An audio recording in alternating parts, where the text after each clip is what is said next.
Hi everyone! My name is Masha and this is TARI.TAU channel. Like you already know, in our channel we have a different formats of our interviews, like online and offline. This new interview with a new guest we recorded by video call.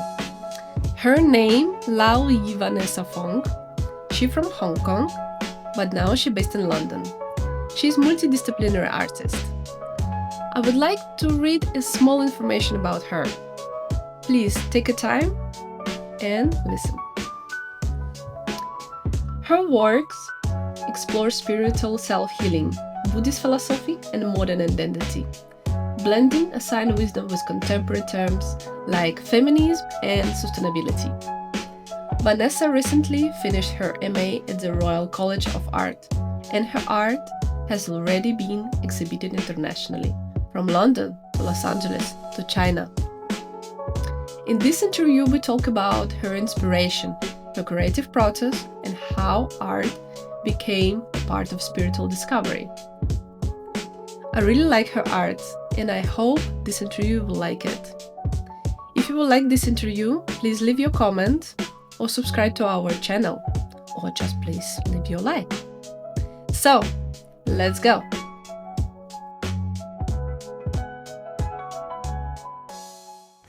So my name is Lau Yee Vanessa Fong. You can call me Vanessa. And I'm originally from Hong Kong.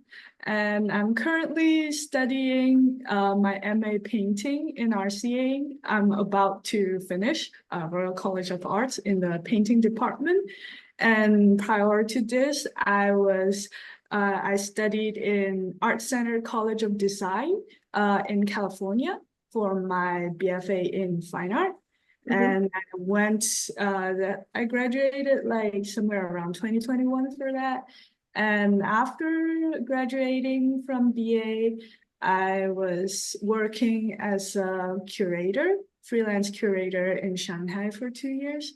And then right now I'm a visual artist based in London. Yeah. Welcome to our channel, where art has no boundaries.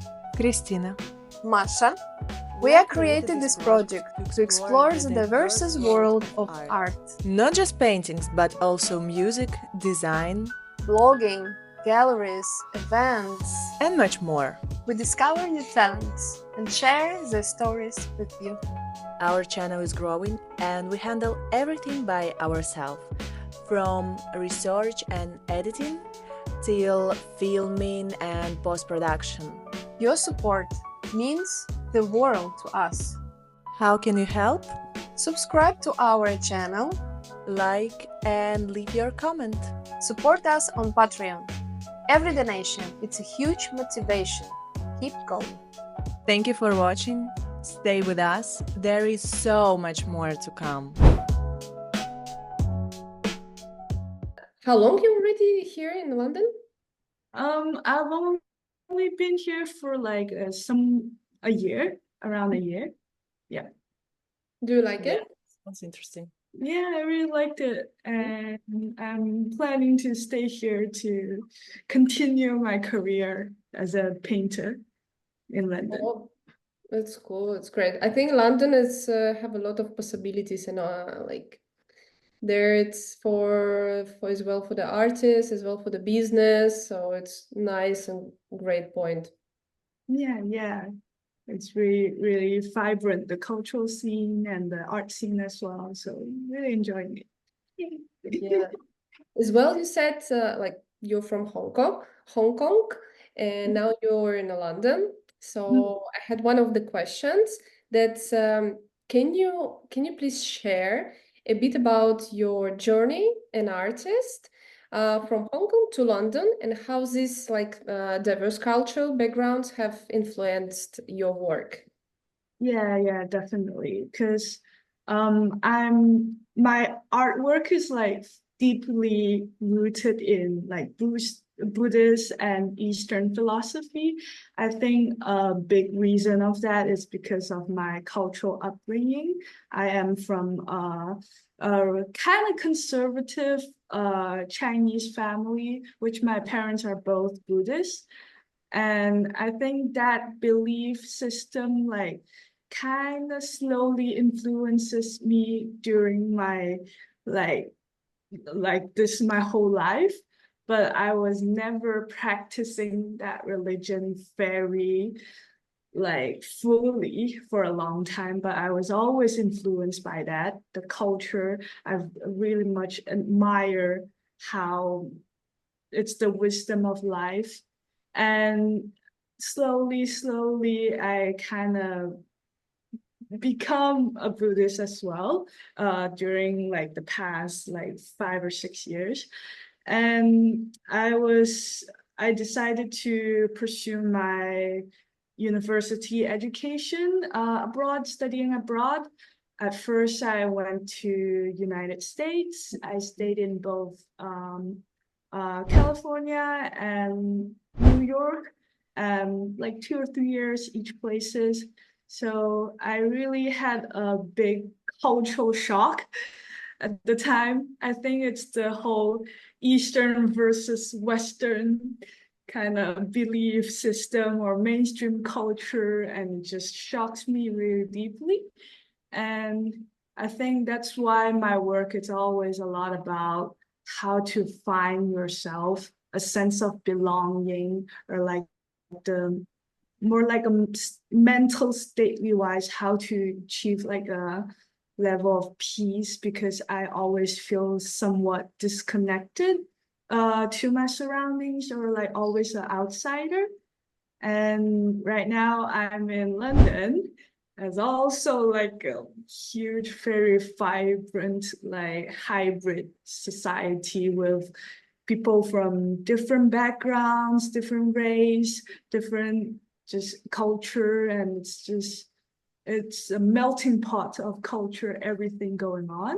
I think this gives me a lot of freedom to pursue my art and pursue like a lot of my spiritual practice as well. So yeah, hope that answers your question. Yes. And what about the new, like the United States? So you said it like shocked you. So what is exactly like the culture, or like what they believe, or how they live the life, or what like exact, well, I don't know, those points. Yeah, so I first moved to New York in 2016. So it was the year when Trump got elected as president. Oh my God. Okay. Okay. So I yeah, see. Full shock. so I never experienced how people, there was like a huge thing on, everyone debating about their political stand. That was very new to me, which even back in Hong Kong, I don't think we're so like our everyday life is involved in politics. We do talk about it somewhat, but I feel like in New York, when I was experiencing it, it's like people have that stand, their political stance, or that label very Mhm. strong, which for New York, it's like it's more of a left-wing blue state. And then for some other states in in the United States, in America, it's like they're red, they're more conservative, and everyone's talking about what's going on with Trump, and like what's the presidential debate. I think that's really just like kind of wow to me. Mhm. And also I think I wasn't struggling with the language barrier, but I think the cultural background, like the cultural shock really got to me a little bit, because it's just natural. Like, I grew up with my Buddhist upbringing, or like maybe back in kindergarten, we watch another show like an anime or something during like growing up, but like in the States it would be something else, like the Cartoon Network. It's just some like slight small bits that Yes. slowly accumulates that make me feel, oh, okay, I need to learn so much more, or like I need to try to blend in to like a lot of things that are natural to them. It's not for me. So I think I read something about like cultural assimilation. It's like for an outsider of that so-called in my case it's the Western culture or like the Yeah. United States. I feel like I need to slowly lose these parts of my cultural identity to kind of blend in with that mainstream culture. But I feel lost. I don't know what I'm doing at the whole process.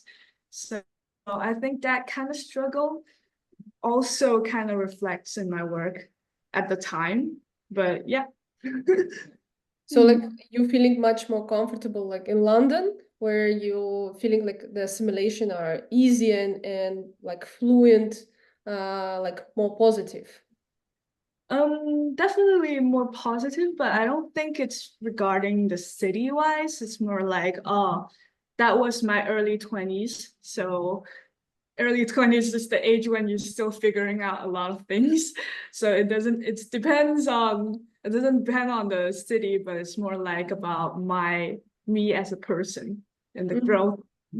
So I think right now I'm in a much more comfortable state. And I think I found myself on the way of just like making mistakes. So yeah, I think London and New York, they have somewhat a lot of similar places. They're also very culturally hybrid. And yeah, and I'm 27. I think I figured out much more now. So yeah, I like it. I kind of like that challenge right now. Yeah.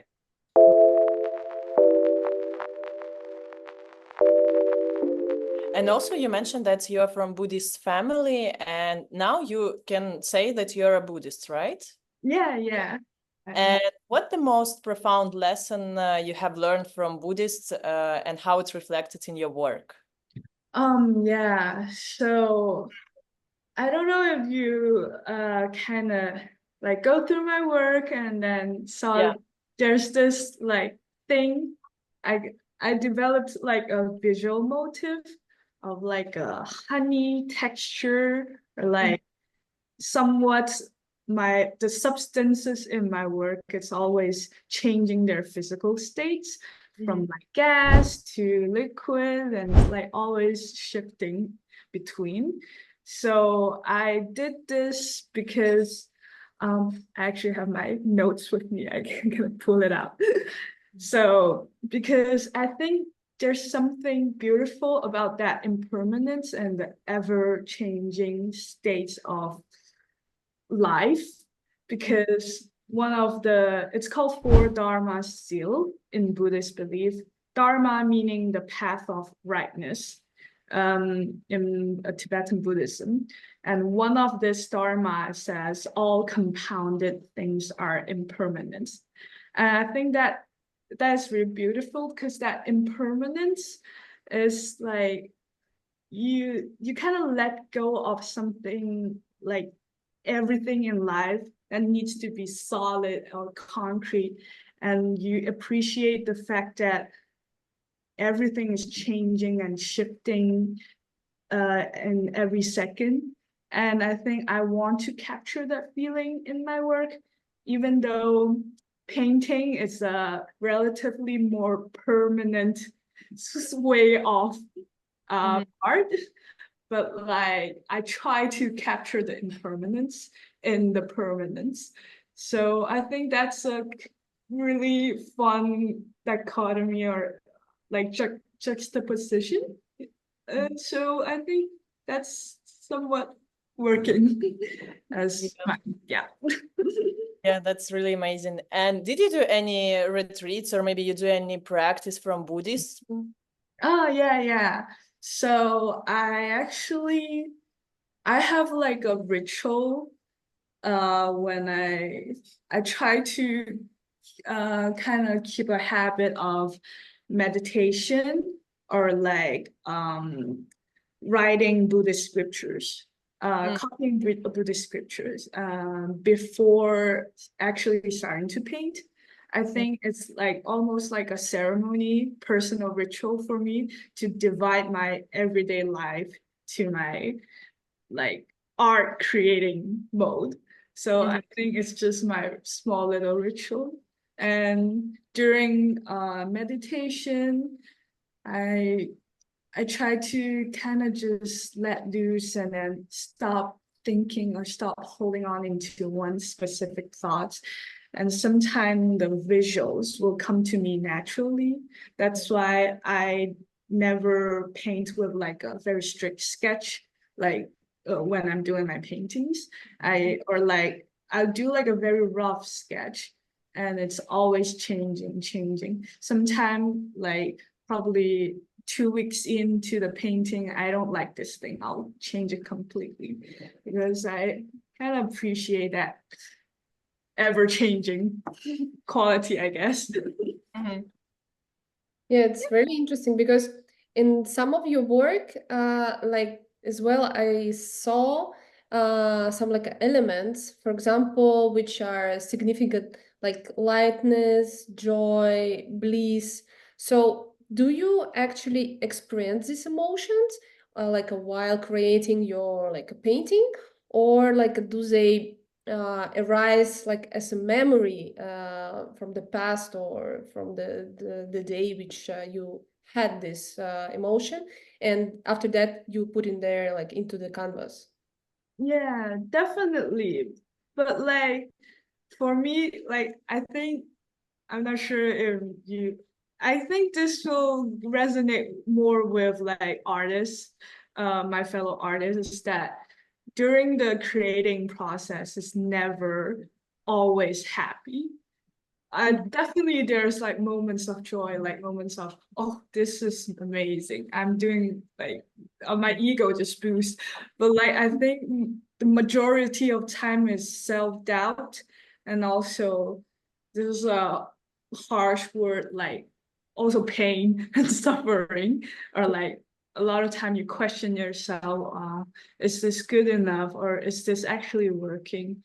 But I actually appreciate all those ups and downs. It's almost like emotional roller coaster because you're way more honest to yourself. It's this whole creating process is like a lesson of self kind of introspection. I forgot that word, but like looking into yourself as well. So I kind of appreciate the ups and downs also. Definitely there's highlights of joy as well, but not all the time. Yeah. And for example, in these like ups and downs, when you're feeling like more maybe more inspiration, when you're down or when you're up? Ups. I Okay. hope so. Yeah, definitely. Because I think my goal is to have my goal in my work is spiritual healing, not just for myself, but also for my viewers, my audience. So I hope like that feeling of peace, of content can allow my audience to immerse them into my world, even for like a split second. So yeah. And how do you deal with your self-doubt about your work? Because I think a lot of people have doubts about everything. And do you have any maybe rituals or something that helps you? Sometimes you can't deal with it. Sometimes it's like, okay. Yeah, sometimes you just let it be, or like I think it's important to have like a support group or peers of artists that give you like feedbacks and critiques.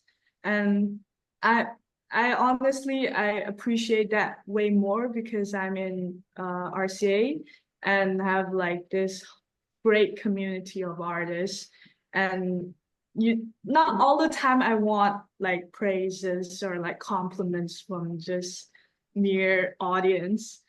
I think from like those suggestions from your fellow artist friends are really precious, and they help you a lot when you're experiencing all those self-doubts, I guess.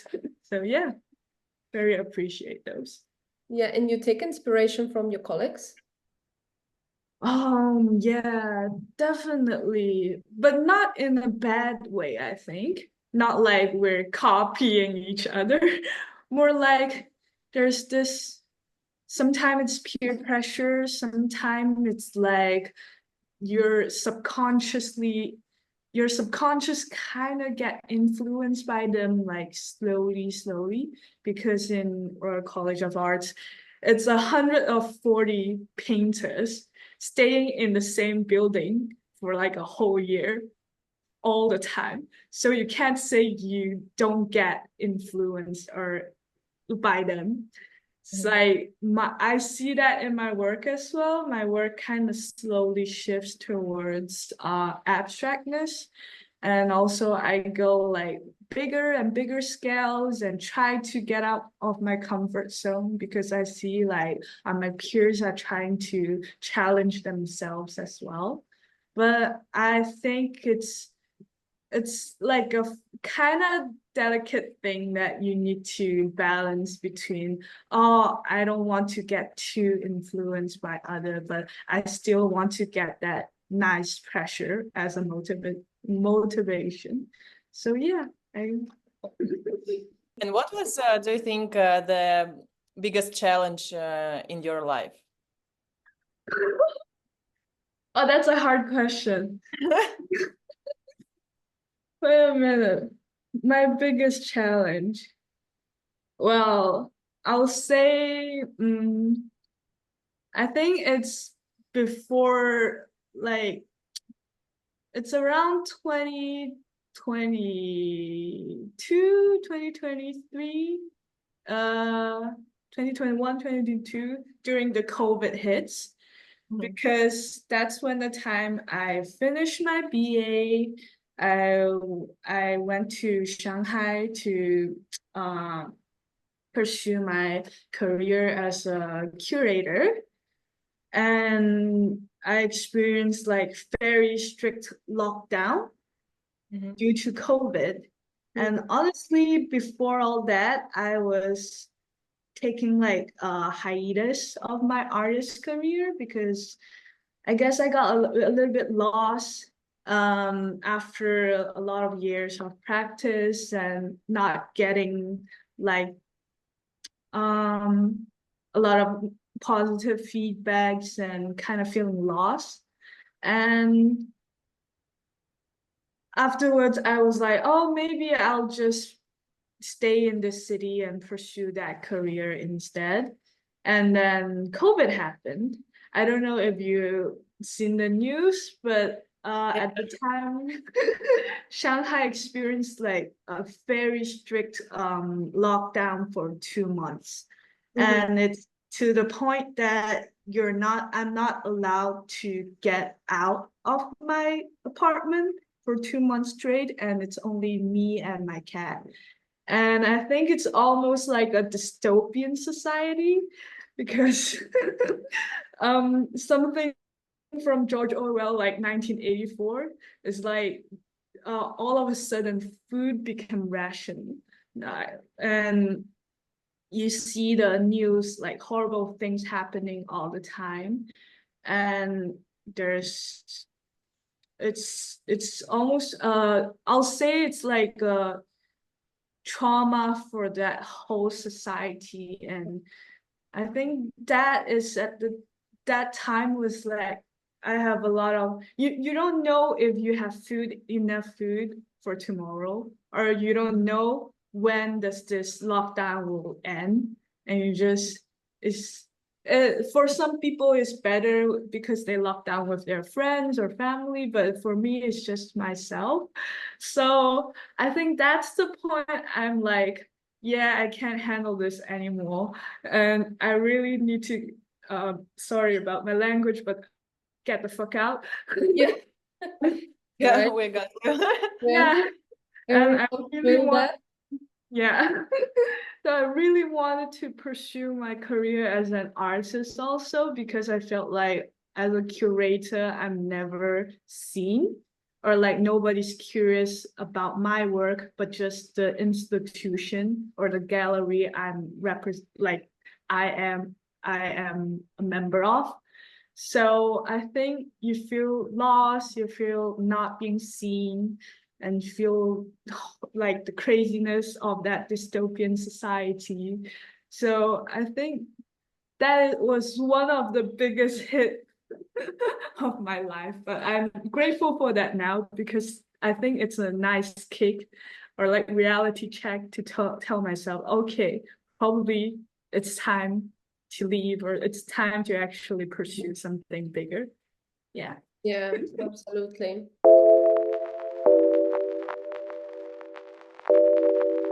One of your paintings, I think it's called Ding Fire.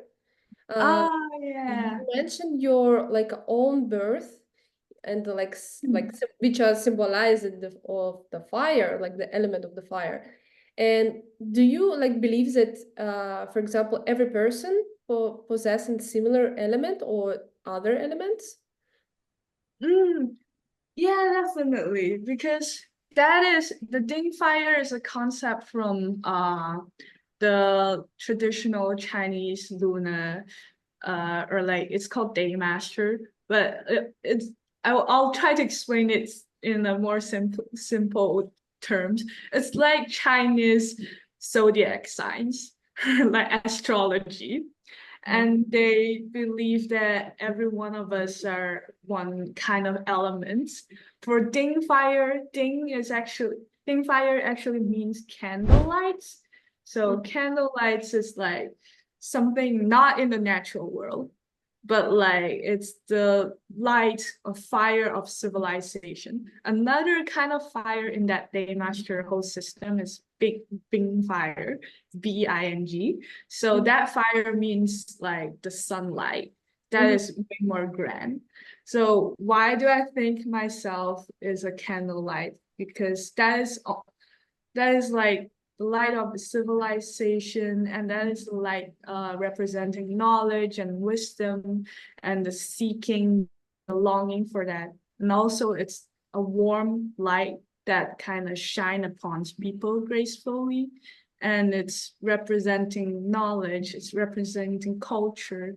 And I think it's a beautiful thing to have that spiritual belief, and I think that really kind of that idea really resonates to my work or my personal philosophy as like I want to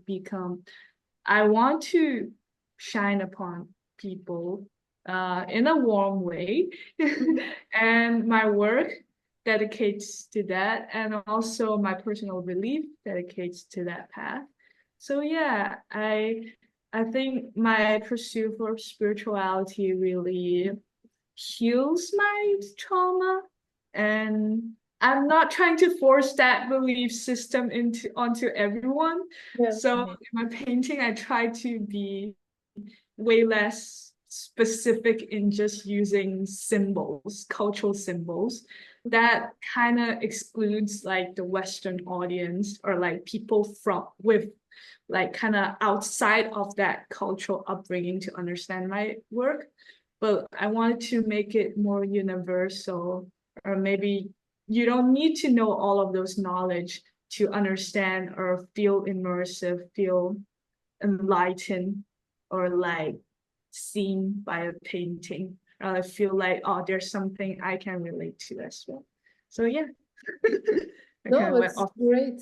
Yeah, it's great that like through from your work you can educate other people which wanting to know more about, I don't know, the spiritual thing or maybe about your culture or as well like your like point of view or your inspiration from or from with something like from the as well spiritual thing. So I think it's really nice, great.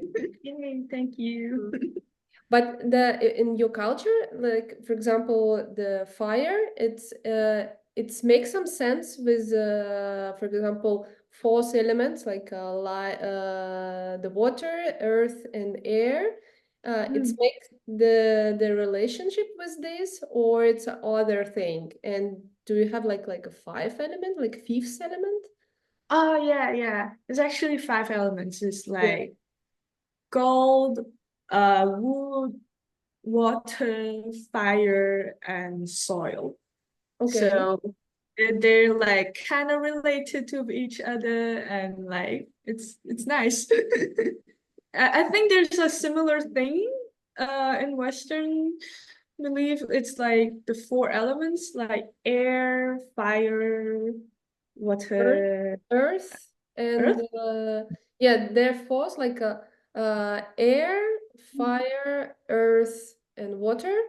And the Yeah. leaves, I always forget about the five one, which how it's called. It's like something which, of course, connecting all them together. So just I I think forgot it's the name. the imagined element of ether May, in yeah, maybe, yeah, just don't remember. something like that. I Anyway, forgot. anyway, I think like many culture have this story. So yeah, It's space. Yeah, what yeah, yeah. Space. Space. space? Ah, okay, yeah, yeah, I probably. think it's beautiful when you see like different cultures have the similarity in like in these like symbols and meanings, and sometimes it's just magical. Yeah. Because maybe probably we're going from the one, I don't know, the like from Mm, one subject, we're going from there, just we divide it in many ones. mm. And of course, with the time, our cultures and history are changed. So that's why we little bit modificate, like adapting for each one own, I don't know, own beliefs and own history. Yeah, yeah. And it's like I actually thought about this a lot of times. It's like how beautiful, like how universal when you see like different cultures or religions and their doctrine beliefs and their philosophy.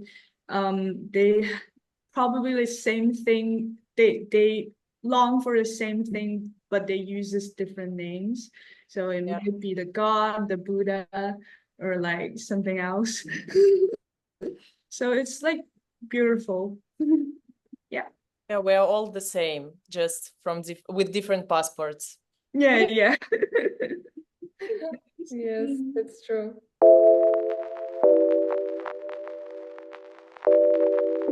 And also, in your work, I saw that you was inspired by, it's hard for me to pronounce it, Sankindui culture, or Oh, yeah, yeah. yeah, It's yeah, mm-mm. tell about it a bit because it's interesting. Yeah, so San Xingdui is in English is all actually called three-star mount. So Mhm. it's the like a literally like a little mountain of the three stars.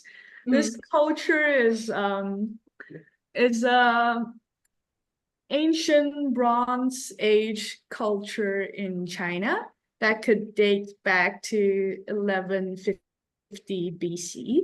So it's this culture is very much based on magic and mythology, and I can actually show you like the one of the artifacts I was really influenced by Mhm. was this thing. Mm. It's the ancient tree relic Yeah. in the Sanxingde culture. Mhm. So I'll actually read from my little notes here because I want to be precise. So um, this tree kind of envisions and creates a celestial ladder. So it's the ancient people that longs for the connection to the sky. So this divine tree spans a gap between heaven and earth. So according to ancient beliefs, this mythical tree served as a pathway uniting the realms of heaven and earth and facilitating communication between the mortals and deities. So the mages or like witches will perform rituals and ceremonies around that tree. And this Sanxingdui culture was so mysterious because like there's no like language or like written text leave behind, but there are like a very humongous amount of like relics or like artifacts being found in that archaeological sites. So I was really fascinated by it. And I did a triptych series called photosynthesis, because of this whole tree, the tree relic. And it's a painting series kind of weaves a narrative of the interrelationship among a holy tree and the water fountains that kind of nourishes the tree, and the light gently graces the tree. So I wanted to also form this celestial ladder, or like this beautiful equilibrium, I forgot that word, but like this connection between human creation and nature. And I think by creating this triptych series, because it's all identical shapes and it's all like, I don't know if you've seen that painting series, it's all connecting from the bottom to the top. So I slowly kind of figured out that, found like I'll say it's like a key phrase of my body of work. I call it spiritual ascension, because I always want to long. There's always this direction of going up or either going down, but this vertical spiritual ascension. So yeah, and I was just thinking about that all the time. And I think that's why a lot of the matter in my paintings are always like weightless and elevating, because I wanted to capture that essence, or like that thing of like it's vaporizing and it's essentially going up.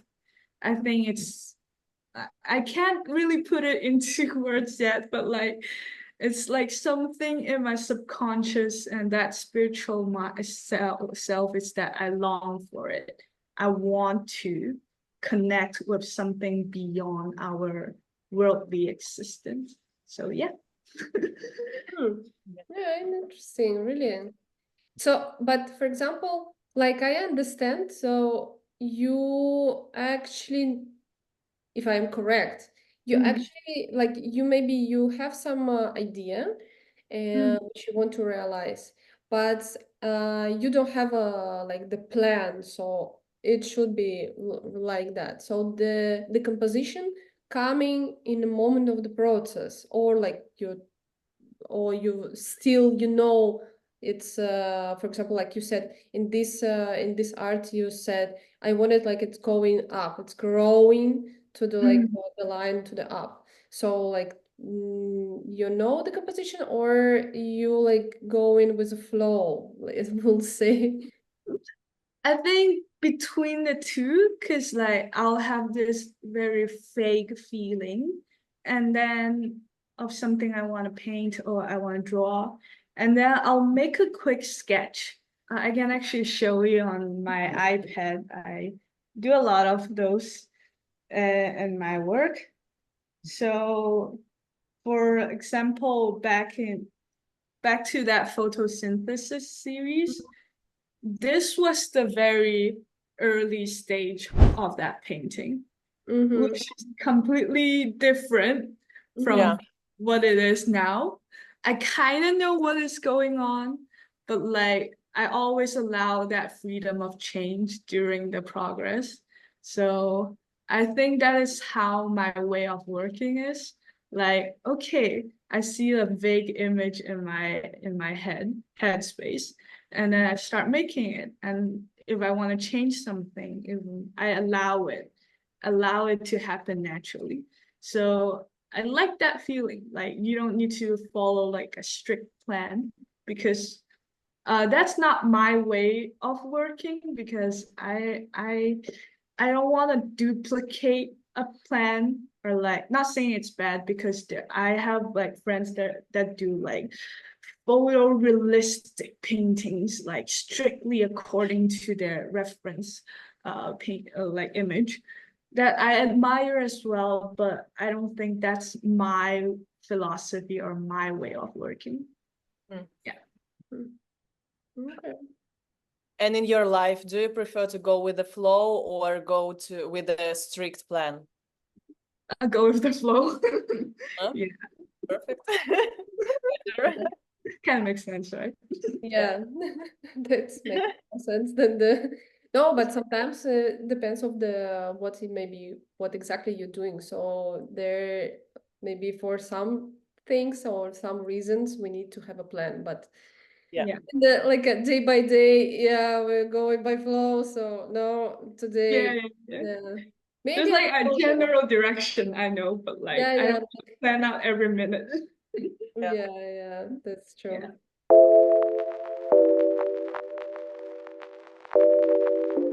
And also, you do not only paintings, you also did 3D.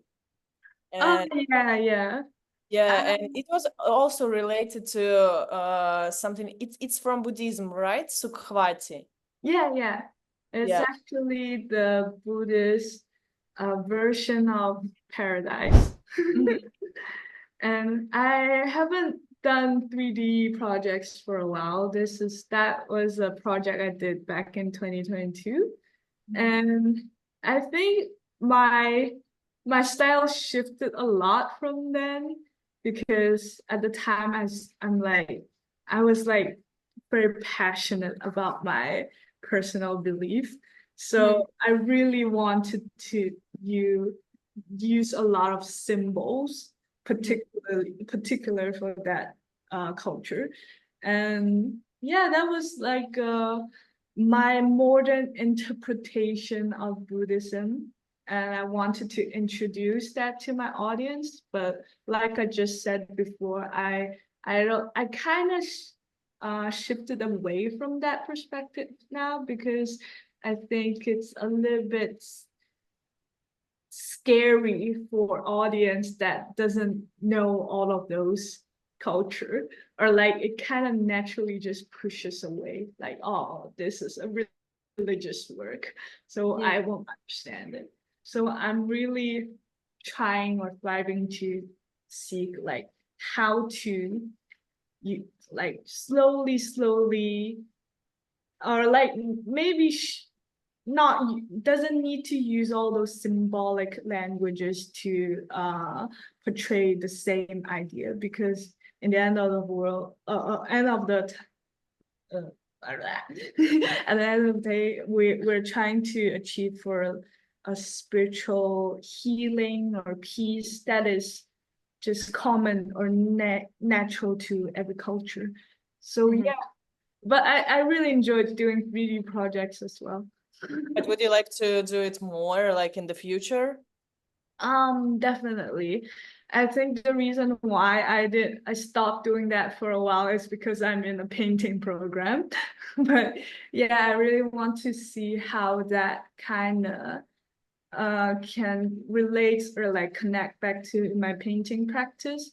So right now they're very divided, but I think it could be there's some potential in there. Yeah, especially nowadays with a lot of like programs and AI also, and people like everything in internet. Yeah, definitely. Yeah, the like modern world are stepping back. It's really close and close. So we are want technology like more and more. I mean, the people want more technology and everything. Yeah. So I think painting as a practice will say, it's kind of old, or like when photography just came out, they said it's gonna be the death of painting. But like after hundreds of years, painting's still around. So I really want to see how the new technologies have arisen, but how does that challenge painting as a visual language? Because, well, I don't think AI is the enemy of artists, but it's just a tool. Yeah, it's like Yes. help. Yeah. Yeah, it's really good tool. So I think it's in the future it could be good combination of the classic. I mean, like classic art. I mean, it's like how to do it, so how to paint, and combined with artificial intellect, or to create some platforms where you can use it in some different ways. So probably it's a good combination, and still we love pure art. We love the to be a little bit, to have a little bit dirty hands after paint some I don't know, something in like from your inspiration or something. So yeah, this yeah, we'll see how it could be. Yeah, definitely. Yeah. And for example, do you have a dream that you would like to bring like life through your art? Like a specific dream like I had, or Example? Or because you yeah. you can choose like anyone what you have inside. Okay. Because I after dreaming, when I wake up, I forgot about the dream, but I just have a vague feeling of what's the dream about, like the feeling or like the color of the dream. So I don't think I have a specific scene of the dream I want to put it in my work, but like I definitely liked to achieve like a dreamy feeling or vibe in my choice of color, or like in my work, that feeling, because it's the spiritual, it's the dreamland. So yeah. Hmm. Yeah, your colors actually really dreamy because it's not too strong, like bright or too dark. So the most of them they are more soft and like more like transparent. So they have a lot of light. It's So like marshmallow. Oh. Yeah. That's actually a cute way to put it. Yeah. it's nice. Clouds, like clouds with marshmallow. Yeah. And maybe a bit of sunset. Oh yeah. Because like I kind of like for a period of time I tried to avoid using any tone colors like very earthy or like very, I think that earthy tones really it's like the gravity pulls it down. And I think because the weightlessness really matters in my work, so I try to avoid using those tones for a bit of time. But right now, I'm like okay with that. I think earthy tones are beautiful as well. So yeah, I'm just like constantly experimenting with all those colors and my thoughts, my ideas as well. So yeah. Yeah, that's amazing. Mhm. And we have our final question. What do you believe with the power of art? Power of art. Wow, another hard one. We love it. Oh, yeah, the power of art. Um, I think art is very powerful and it transcends a lot of, it could be politically, socially, very centered, that's like weighted heavy as well.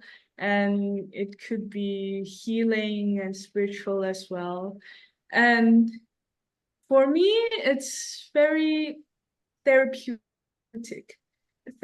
Art is very therapeutic because back when like 6 or 7 years ago, I used to do a lot of art. I call them trauma art. It's like revealing the darkness like revealing my personal trauma is like, look at my scars. And I kind of don't believe in that anymore.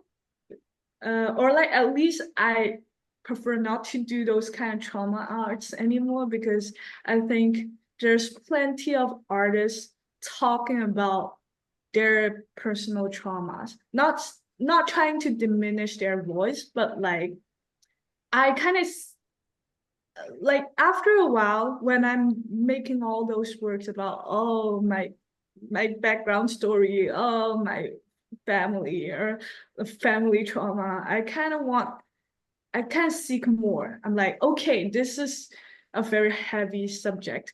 There's this super heavy topic that where plenty of artists trying to already made it and try to raise awareness. What next? I can like, even not just for my art, like for me, my healing journey as well. I wanted to ask that question is like, what about, okay, what next? We have this problem. I want to solve it. I want to feel better. And that's why I went on a journey of seeking or like pursuing spirituality, is because that is my answer. It's for me to become a better person, a better artist. And I wanted to make these paintings that could, or like these works that can just give my audience a moment of peace in this hectic world. And because crazy things are happening all the time, like COVID, war, everything, and racism, and yeah, there's plenty of people already talking about those topics, and they are very important as well. But for my work, I think it's more about introspection and healing of your personal mind, personal well-being. So that's my answer. Art is healing. Yeah.